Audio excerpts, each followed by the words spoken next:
In last week's video, we talked about the case of two different individuals that reached out to me via email stating that they had issues with their CVT and both of their respective Subaru dealerships were pushing for full transmission replacements rather than correcting and repairing their transmission that did not need to be replaced. Well, in the comments on that video, we got not one, but two comments from Subaru technicians that were backing up what Subaru dealerships were saying in pushing a full transmission replacement. And I just don't believe in that. And the responses and the back and forth we had just does not line up. So that's what we're going to get into today.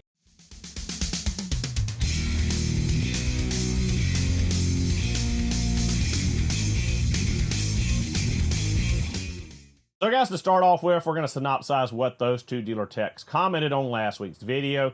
I'm not going to put screenshots up of it or show their usernames. I had some back and forth with both of them in both of their comment threads and ended up deleting their comments. So don't go back to the old video. Don't go looking for it. Don't go looking to start a fight or get into conflict with them. That's not the point of this. The point is to talk about what they stated and why I believe it is absolutely wrong and should not be continuing. So basically what they said was that after 100,000 miles, the CVT is a disposable throwaway unit and should be replaced completely rather than diagnosing and repairing issues with components. No valve body replacement, no torque converter replacement, no cylinder replacement, no anything. After 100,000 miles, if there's a fault, throw the baby out with the bathwater. That's what those two technicians said, pretty much verbatim. Now, I can only assume that this is not Subaru of America's direct, instruction to these dealerships that, hey, after 100,000 miles, it's too much of a gamble to repair this thing, replace it, push an $8,500 remand to the customer, that we don't believe in our product at all, that it's a complete disposable transmission. And I can almost 100% guarantee you that the mothership, Subaru Japan, does not hold this stance. I don't think they would look so down on their own product that they would say that after 100,000 miles, the CVT is junk. Throw it away, replace it completely, don't try to repair it. It's just that much of a nightmare. I just don't see that being the case. So where this has to be coming from is individual Subaru dealerships. This has to be internalized in the service department, in the service managers. Something has to be going on where they're pushing this narrative or this policy internally in their dealership to their advisors, to their technicians to say that, hey, after 100,000 miles, we're not repairing these CVTs. We're only going to push for them to do a full replacement. Now, there's many reasons as to why they might be doing this, but at the end of the day, none of those reasons are logical, nor are they, reasonable or acceptable in my opinion. So I've heard from many of them, and in the discussion I had with one of these guys, they came back to well, it's too much of a liability. It's a liability to repair rather than replace after 100,000 miles. Again, ridiculous that, 100,000 miles is all you can expect out of a transmission on your car, but I digress. So his statement or his stance or the stance, pushed onto him by his dealership he works for is it's too big of a gamble, too big of a liability to repair the CVT in a Subaru. That, once you crack it open and go in there and replace that valve body or replace a solenoid or do a torque converter replacement, that's now your baby and you're liable for anything that happens to it from then on. Now, I can kind of understand that reasoning and that thinking that, oh, well, ever since that's a popular term in the automotive industry, especially on the repair side, that, well, ever since you go in for a tire rotation or a customer brings a car in for a tire rotation and a week later their air conditioner stops working, they come back, well, ever since you rotated my tires, my AC hasn't worked. That's a common thing, and it's a big joke in the automotive repair industry that, hey, ever since you. So I see it from that standpoint. The dealerships are afraid that, hey, ever since you replaced that valve body or ever since you replaced my transmission fluid, I've had a chain slip or, oh, I had this weird noise. But at the end of the day, that is not acceptable. That's not an acceptable reason to push to these owners of these cars to justify $8,500 to $10,000 full transmission replacements to wipe your hands free of liability for a repair. If you're afraid to repair, diagnose a customer's vehicle, you're in the wrong spot.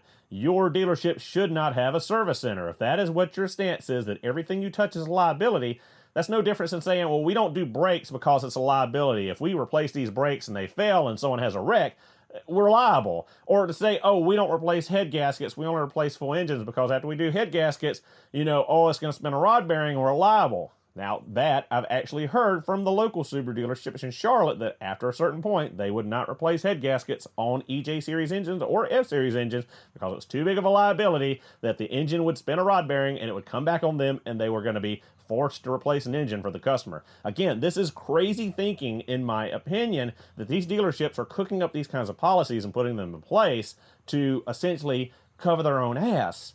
The problem in this is education. It's not informing the consumer. Now, I know that the average person does not understand the complexity of modern day vehicles, nor do they understand on a whole how a CVT works or how an internal combustion engine works. But it's the job of the advisor and those in the service department to sit down the customer and explain their options. Don't just replace the whole transmission. Don't just replace a whole engine. Give them the option that, hey, this is the actual cause, that, hey, you need this valve body because this solenoid has gone out. Then you say, well, we can replace it, but there is the possibility that, magic 8-ball here, that within X amount of miles from us repairing this concern, you could have another concern out of the CVT. You could have chain slip. You could have an issue with a variator. You could have issues with the differential. There's all kinds of variables at play here. But if you're not taking the time to sit down your customer and explain this to them and just have a blanket policy of, well, we don't repair, we replace, that looks bad on you and it looks bad on the industry. We should not have that stance and we should not put that policy in place. Educate your customer because, like I say all the time, an informed consumer is a powerful consumer, and a lot of people or a lot of dealerships like to keep the customer in the dark. Or at least that's my interpretation from what I've seen from lots of these dealerships, lots of policies I hear, and lots of you guys' comments and emails about your scenarios you've had with dealing with your Subaru dealerships across the country. I don't think it is good for anyone. It's not good for the consumer, it's not good for the dealership, and it's not good for the industry as a whole to push this kind of replace it rather than repair it. And we've seen this for years now. It's come down the pipeline where we don't rebuild starters anymore. We replace components. We don't rebuild alternators anymore. We replace the component. We don't rebuild engines or transmissions anymore. We replace the components.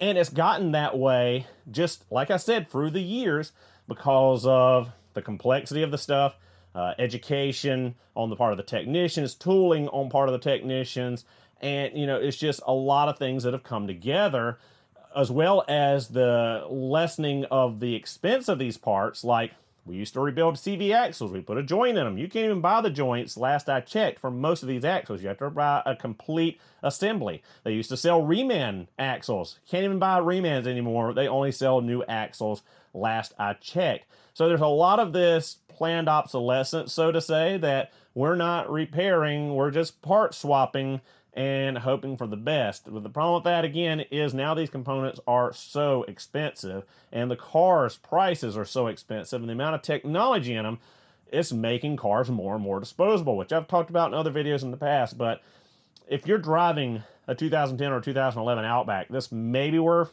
$3,000 to $5,000 and you got 150,000 miles on it because you don't drive it a ton, and you go in for a P0700 and a 2763 or 2764 for that torque converter lockup duty solenoid going out, and they say, well, you need a whole transmission. That entire transmission just totaled the value of your car.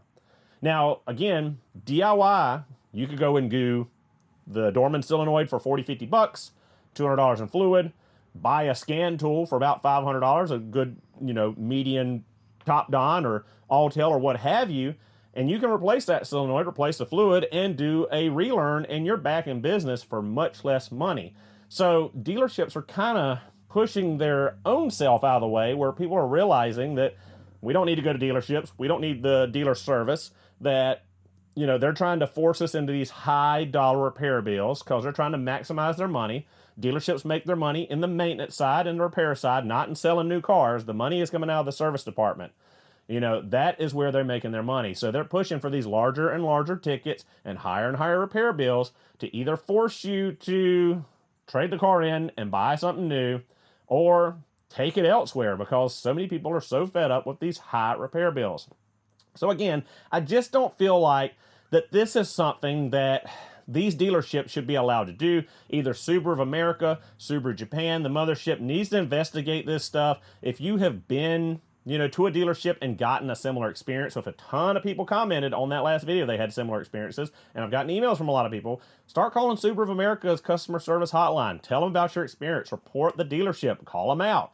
Hopefully they'll start investigating this stuff and hold these dealerships that are pushing this pretty crappy policy, in my opinion, accountable for this, because we should not be pushing full replacements on transmissions after 100,000 miles. We should not be pushing full engine replacements rather than repairing the issues. Repair costs, car costs, everything has gotten, through the roof, and it's just not good for anyone. Again, not good for you as a customer, as a Subaru owner, not good for the dealership when at the end of the day, you're skewing everyone's vision and, how they view you and pushing customers away because of these extremely high quotes and repair bills. And as the automotive industry as a whole just looks worse every single day. We're already looked at, mechanics and technicians were already looked at as crooks and criminals, and have been for the last 40, 50 years. We're the most demonized blue-collar trade out there, and one of the highest expenses to go to work, and tooling and education and just the wear and tear on our bodies, that we're in a bad spot as an industry. And I'm diverging on a little bit of a rant here. We'll talk about that in another video, but as a whole, the industry is in trouble and has been in trouble for many years and is not steering back the right direction. And just policies like this are no good for anyone. Guys, let me know down in the comment section below if you've had a similar experience to this, if you've been to the Subaru dealership with your car and been upsold, extravagant repair bills and gone for a second opinion and had it fixed for a fraction of the cost, or found out it was not a proper diagnosis or proper analysis of the problem and, had it repaired for much less money and didn't have any more issues. Let me know about those stories down in the comment section below. Let me know your thoughts and feelings on these dealer techs saying that after 100,000 miles, the CVT is, no good and replace them rather than fix them.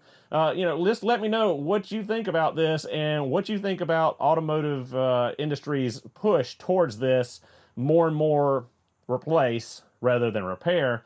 Thank you guys so much for watching. Hope you enjoyed the video. Don't forget to like, comment, and subscribe for future Subaru and tool content. I'll see you guys in the next one.